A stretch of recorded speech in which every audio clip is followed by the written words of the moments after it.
Conversa Bem Viver com Lucas Salum. Não é exagero dizer que ele foi o maior. Minha gente, neste ano se celebra o centenário do músico multi-instrumentista maestro Moacir Santos. Ele que nasceu no interior de Pernambuco, no sertão do Pajeú, na cidade de Flores, e se despontou como um dos maiores músicos não só no Brasil como no mundo, porque de lá ele fez sucesso na Paraíba, Rio de Janeiro e na década de 60, com 40 anos, menos que isso, ele já estava nos Estados Unidos gravando o grande álbum dele, Coisas, que se tornou uma grande pérola do jazz, da música instrumental, replicado diversas vezes. Para celebrar esse centenário mais do que merecido, comemorado agora no dia 26 de julho, a gente tem duas entrevistas especiais no programa. Uma é com a biógrafa Andréa Ernest Dias, uma das responsáveis pela gravação do disco Ouro Negro, uma série de homenagens que traz Milton Nascimento, Djavan, Gilberto Gil para regravar os grandes clássicos de Moacir Santos. Mas antes, a gente conversou com o filho dele, que vem se chamar Moacir Santos também, no caso Júnior. Diretamente dos Estados Unidos, meu amigo Moacir, obrigado pela disponibilidade, é um prazer imenso falar contigo. Ok, muito prazer meu, muito obrigado. Moacir, acabou de se completar o centenário do seu pai, foi dia 26 de julho. Conta, como que foram as comemorações, como que foi essa data? Eu aqui, quer dizer, aqui estou distante, estou na Califórnia, mas comecei a receber ligadas de manhã cedinho, que há 4 horas de diferença entre nós. Bem, e foi uma beleza para mim, o pessoal, todo mundo animado e muito respeito com ele e muita atividade pelo telefone mesmo. Recebi muitas mensagens e eu quero agradecer ao povo do Brasil, do meu coração, pela gentileza e o respeito sobre meu pai. É muito bonito, porque eu fico pensando que eu sei muito da história do meu pai, e então eu ficava somente escutando como garoto, e eu fiquei admirado quando eu soube que meu pai era órfão, não tinha mamãe ou pai desde da idade de 3 anos, impressionante. Bom, mudando para outro lado, ele tem a habilidade de tocar muitos instrumentos e é uma beleza. Eu aprendi muito com meu pai. E ele te ensinou Outra muito coisa, sobre música, eu imagino também, né? eu estudei música com ele e ele contratou uma professora de música, Dona Ordali, lá em Botafogo. Então eu estudei com ela e eu relembro, meu pai me disse que minha técnica no piano estava melhor do que a dele. Eu disse, uau, estava muito surpreso sobre isso. Eu tocava música clássica e lia música, graças a meu pai. Qualquer partitura colocou na frente de mim, eu podia tocar. E graças a ele, você tem que ler música. É impressionante. Outra coisa, como pequeno, como garoto, eu tenho uma lembrança, ótima lembrança. Nós morávamos no subúrbio e talvez eu tenha, I don't know, 2 para 4 anos, No Rio de e eu Janeiro. ficava no Rio de Janeiro. E eu ficava esperando meu pai no muro, que eu sabia que ele ia chegar.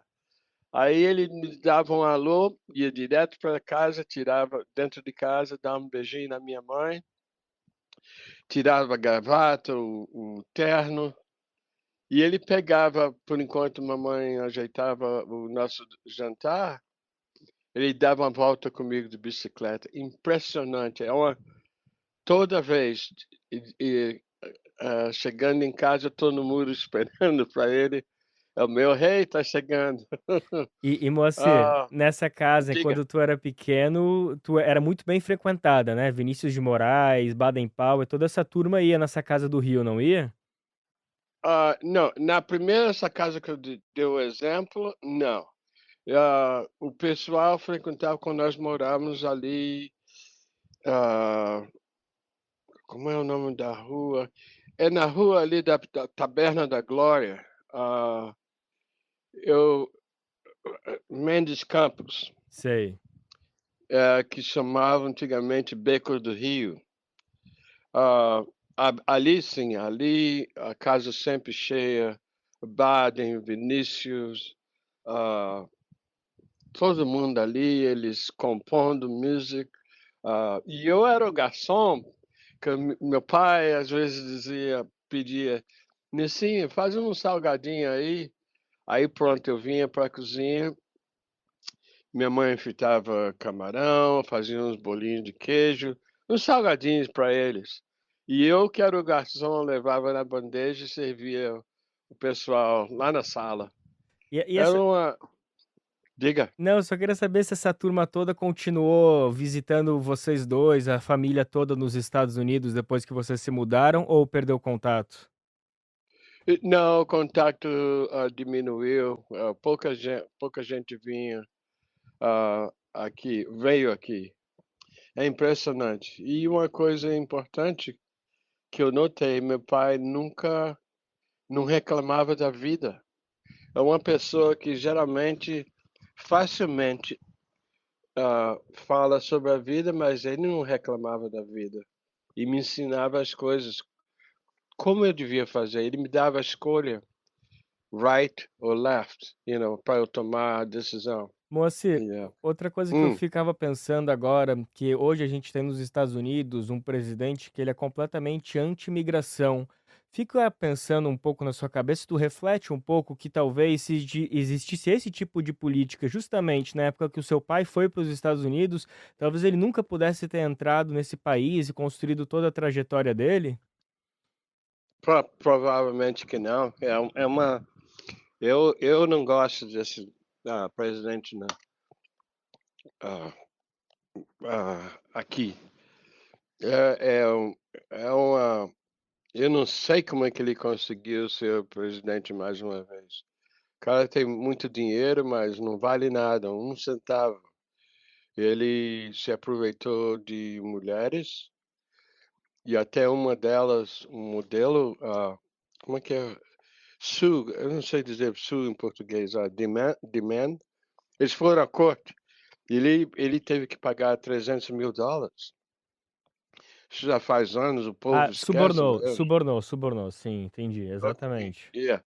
E ele teve que pagar US$ 300.000 para ela. É um cara arrogante. Para mim, ele não vale nem um centavo furado. Não tem moral. E o cara é casado e não tem família, mas já sabem, não vale, não vale, não tem moral. E tu tem medo da tua situação por ser tecnicamente estrangeiro ou quanto isso tu tá N- seguro? Não, não, eu não tenho problema. Não, eu estou aqui legal, legalmente. Quando eu vim para aqui, meus pais, como me receberam, ah, mudaram meus status. Como é que é? O pri Eu não sei se é privilégio, eu fico escolhendo eu tenho o privilégio de ser também, A tua nacionalidade, né, tu ficou um cidadão yeah, estadunidense. yes, yes. Então é isso. E também uma coisa talvez você não saiba, eu também servi no exército Ah, é, tu aqui. comentou, é verdade, daí muda tudo. E Moacir, tu Yeah, tu lembra do teu diga. pai sofrer racismo aí nos Estados Unidos? Ou você mesmo? Mas eu, talvez de uma certa forma, nós com a educação dele, vivemos acima disso, acima do racismo. A gente não dizia nada, ok, nós sempre um passo acima de qualidade. Ah, eu estava pensando como lhe dar um exemplo. Ah,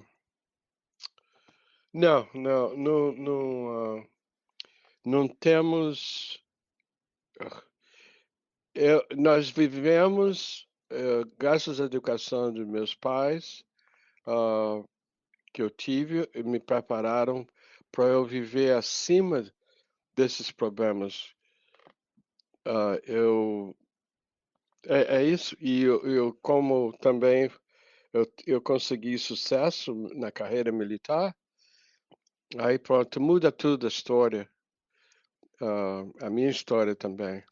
Eu queria eu queria ter sido um exemplo, continuar, na música, mas não fiz, que eu já lia música, tocava mais clássico, Beethoven e isso mais. Mas quando eu cheguei aqui, eu fui para outro lado, a outro caminho. E também eu sentia falta de jogar futebol, que eu joguei bem, eu batia bola aí no estádio do Botafogo, eu ia por lá, eu batia bola, até tinha uma chuteira muito boa, ah, eu jogava muito bem. Bem, quando eu cheguei aqui não havia futebol, não é tão famoso como aí no Brasil. Olha só, perdemos um grande craque então. E é que eu podia jogar, ter jogado pelo Fluminense, que eu batia bola no Botafogo, como aspirante, né? Sim. Aí, aí fui ao Fluminense, que é mais perto da Glória, onde nós morávamos. Aí um dos técnicos disse, hey, eu gostei que você bate bola, ah, que eu relembro eu jogando futebol aí na Praça do Cabral. Havia um senhor que disse, hey, você joga muita bola, joga bem. Eu quero que você use as duas pernas, não somente uma. Aí eu comecei a jogar com a perna esquerda também. Ele disse assim, valeu. Bem, eu tive o sucesso de ser chamado, disse, hey, depois no carnaval você vem aqui e pergunta por mim. Era o meu caminho para ser jogador profissional. Mas Uma eu vim para os Estados Unidos. Go ahead, só perdão. Não, Moacir, infelizmente a gente vai ter que encerrar, mas eu queria te agradecer. Moacir Santos Júnior, o filho do mestre Moacir Santos, que acabou de completar 100 anos, teria completado 100 anos, o centenário do virtuoso multi-instrumentista que revolucionou a música brasileira, de Flores do Sertão do Pajeú para o mundo inteiro. Moacir, um prazer imenso falar contigo. Obrigado por ter trazido todas essas memórias. Pode ter certeza que foi muito importante te ouvir, viu? Muito obrigado mesmo. Até me arrepiei pelas suas palavras. Eu aprecio que você aprecia meu pai, sinceramente. Ele é um grande músico, um grande professor de música também. Ele no saxofone é uma beleza. Ah, muito obrigado, Lucas. Tenha um bom dia. Muito obrigado mesmo. Maravilha. Agora sim chega a hora de falar com ela, André Ernest Dias, ela que é flautista, doutora em música pela Universidade Federal da Bahia e uma das maiores conhecedoras de Moacir Santos do mundo. Ela é autora da biografia do livro, ela é autora da biografia que conta a história Moacir Santos ou Os Caminhos de um Músico Brasileiro. Ela também é idealizadora e diretora artística do Festival Moacir Santos. André, que prazer falar contigo. Obrigada a você, Lucas. Um prazer sempre falar do Moacir. Bom, eu quero começar esse nosso papo dando um pouquinho de chão. Para quem conhece, sabe quem é Moacir Santos, mas talvez não tenha noção da profundidade que significa esse músico. A gente está falando de um instrumentista que nasceu no interior de Pernambuco em 1926, então, assim, pouquíssimos anos depois da abolição da escravatura no país, e uma pessoa negra, retinta, que conseguiu quebrar uma série de barreiras, algumas físicas, outras subjetivas para se tornar esse exímio músico. Eu até fiquei pensando que tem uma trajetória semelhante de alguma maneira com o Luiz Gonzaga, que é mais velho que ele, nasceu em 1912, mas também no interior de Pernambuco, no caso ele é de Exu, no sertão do Araripe, e o Moacir Santos é do sertão do Pajeú, da cidade de Flores, mas os dois de alguma maneira, a partir dessa sabedoria infinita, dessa convicção que tinham que seriam grandes, conseguiram sair do interior das suas regiões, que naquela época ainda é mais distante, né, há 100 anos no caso, e aí Uhum. foram devagarinho, no caso agora do Moacir Santos, a trajetória dele musical começou ali em João Pessoa, dentro de uma orquestra da Polícia Militar, depois que ele foi para o Rio de Janeiro, enfim, é um pouco por aí, foi devagarinho, mas também não demorou muito para ele despontar como esse grande músico. Uhum. Na verdade, ele já era um grande músico, assim, bem, com um dom bastante acentuado desde a infância, né? Então, toda essa preparação dele, essa primeira formação musical dele, no sertão também, que foi a mesma formação musical de muitos expoentes da música nordestina, né? Tanto, por exemplo, o Luiz Gonzaga, não sei, o Luiz Gonzaga, eu não conheço a história dele, assim, a biografia, mas não sei se fez parte de bandas de música e tudo, mas no caso do Moacir, fez parte dessas bandas filarmônicas que são centros de formação musical da juventude, né? De agrupamentos, numas salas pequenas, em sedes, tem sedes próprias, né? Instrumental, e no caso do Moacir ele se aproveitou também dessa numa iniciativa de governo que enviou mestres músicos militares ao sertão, né, para poder formar essa juventude. Então ali se formaram grandes nomes, né, do sopro, dentre eles o Moacir Santos. E depois, muito cedo, ele procurou também uma colocação profissional, né, porque ele tinha esse dom e ele queria viver de música. Então, depois de passar por várias situações, várias bandas filarmônicas, jazz bands, etc., pela, inclusive passou pela Rádio do Recife, né? Foi, teria sido lançado como um grande solista, saxofonista negro, né? Já um apelo assim midiático da ocasião, né? Pelo Antônio Maria. E mas o saxofonista negro não garantia para ele a sobrevivência, por causa da origem dele sendo muito pobre, né, e tudo. Então, tinha essa questão da sobrevivência pela música. E aí, na Paraíba, então, ele consegue realmente esse posto que ele tanto almejou numa banda militar, primeiramente, né, que é a banda da Polícia Militar, e depois, em seguida, com a saída do Severino Araújo para o Rio, né, a vinda do Severino Araújo para o Rio de Janeiro, né, já também com a perspectiva profissional muito maior do que ele tinha lá, no caso do Severino, né, inclusive trouxe muitos outros músicos da orquestra da Rádio Tabajara. O Moacir Santos, então, assumiu esse lugar que o Severino Araújo tinha deixado vago. E se tornou ali, então, um músico, um arranjador e depois um maestro, né? Um diretor musical dessa banda. Então, foi galgando muito rapidamente assim, esses postos, esses lugares, né? Na nossa profissão, né? De músico distante, arranjador, depois maestro. Então, quando ele veio para o Rio, já no rastro do Severino Araújo, ele já chega também profissionalizado, digamos assim.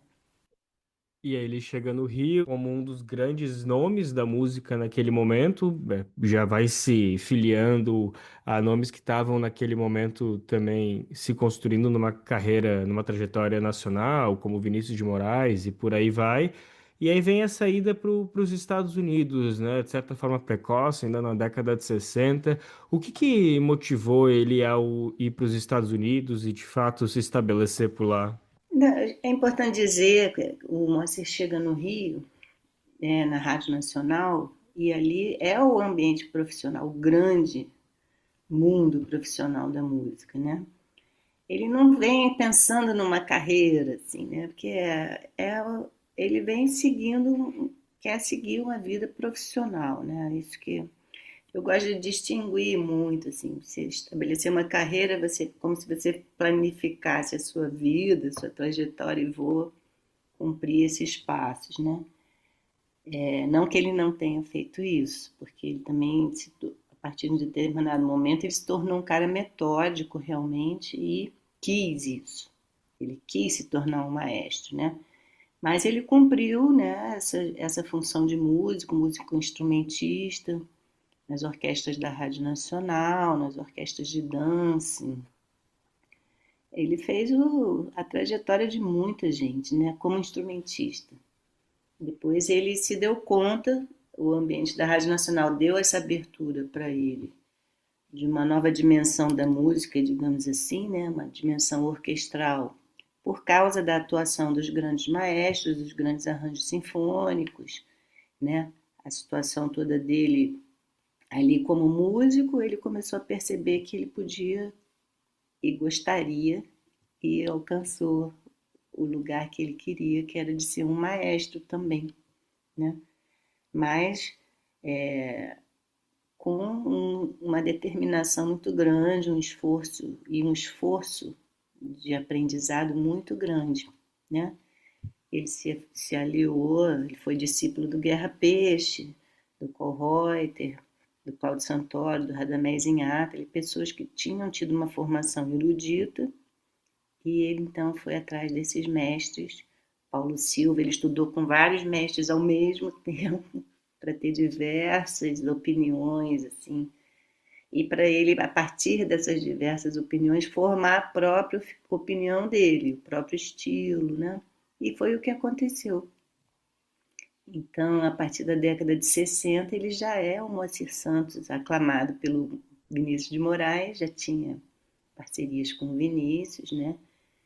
Já tinha lançado alguns temas na praça, assim, digamos, né? Algumas das coisas, né? O Baden Powell já tinha gravado, no início dos anos 60, duas das coisas, né?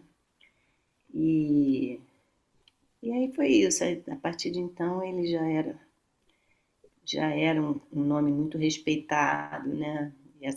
Essa respeitabilidade foi construída basicamente na década de 50, até, né? Desde que ele chega no Rio, no fim dos anos 40, até 65, 67, quando ele vai... 65 ele lança Coisas, 67 ele vai para os Estados Unidos. E a saída dele para os Estados Unidos e permanência por lá, tanto que a família se estabeleceu, a gente conversou com o filho e o filho segue vivendo até lá. E é engraçado, assim, que conversando com o filho, não parece muito que existe uma sensação de saudade, de necessidade de reconexão com o Brasil, com esse interior de Pernambuco. Ele fala com muito respeito, mas não parece, assim, que é aquilo que no final das contas a gente gostaria. Poxa, o músico foi para lá, fez sucesso, mas a conexão dele segue com o Brasil.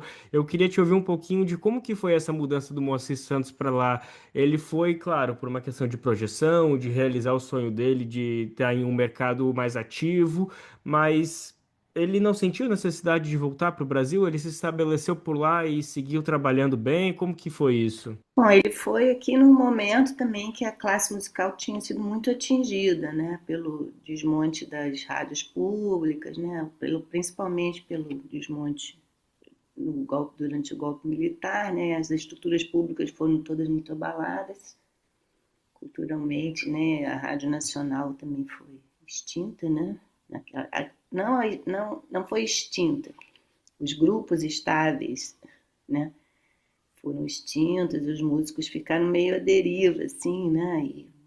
E todo mundo foi embora, foi mandado embora. E aí ele ficou desempregado aqui no Rio, teve um breve momento em São Paulo, trabalhou aí também como arranjador e maestro. Se não me engano, não vou falar aqui, porque eu agora me esqueci se é a Record ou não sei. Enfim, uma emissora paulistana de televisão. E aí ele vê que ele está numa situação assim, sem emprego, né? Aqui, e ao mesmo tempo ele vai em busca dessa ideia também da terra das oportunidades, né? Muitos colegas já tinham ido, né? O Sérgio Mendes já tinha tido um grande fluxo de músicos rumo aos Estados Unidos e ao México, né? E aí ele permanece nos Estados Unidos ali para frente porque as coisas vão acontecendo, as oportunidades vão, ele vai recebendo cada vez mais prestígio e também com a ditadura acontecendo aqui no Brasil, naturalmente ele também não devia estar muito empolgado em voltar. Isso passava na cabeça dele. Eu até te ouvindo, fiquei com a sensação que a gente quase poderia chamar ele de um exilado, um músico exilado, por conta, enfim, do desmonte que sofreu. Eu não sei, porque foi uma. Ele optou, né? Ele optou. Não tem ele não era proibido de voltar ao Brasil. Eu também não sei não te dizer muito sobre o posicionamento político do Moacir. Realmente não sei. Eu sei que ele era um profissional da música, né? E nos Estados Unidos ele sentiu que teria uma estabilidade, coisa que ele tinha perdido aqui, né? Então, nos Estados Unidos, ele ficou, principalmente com o apoio da Cleonice, né, a sua esposa, e eles então conseguiram se estabelecer lá e comprar uma casa na Grande Los Angeles, né, Pasadena. Trabalhou 10 anos como professor de jazz na Escola Nova Music. Ele fez um novo círculo de amigos musicais e profissionais e, né, amealhou um respeito muito grande entre essas pessoas, que já eram pessoas colocadas no mercado, né? O maestro Claire Fischer, os músicos que participaram do LP Maestro são todos grandes nomes assim do jazz, né? André Ernest Dias, muito obrigado por esse papo, parabéns por todo esse teu trabalho, fundamental tê-la do nosso lado, do lado da música brasileira, e viva Moacir Santos. Obrigada, Lucas, obrigada ao Brasil de Fato por essa oportunidade e eu fico sempre muito contente em falar sobre o Moacir. Ele representa muito para mim, representa muito para todos nós.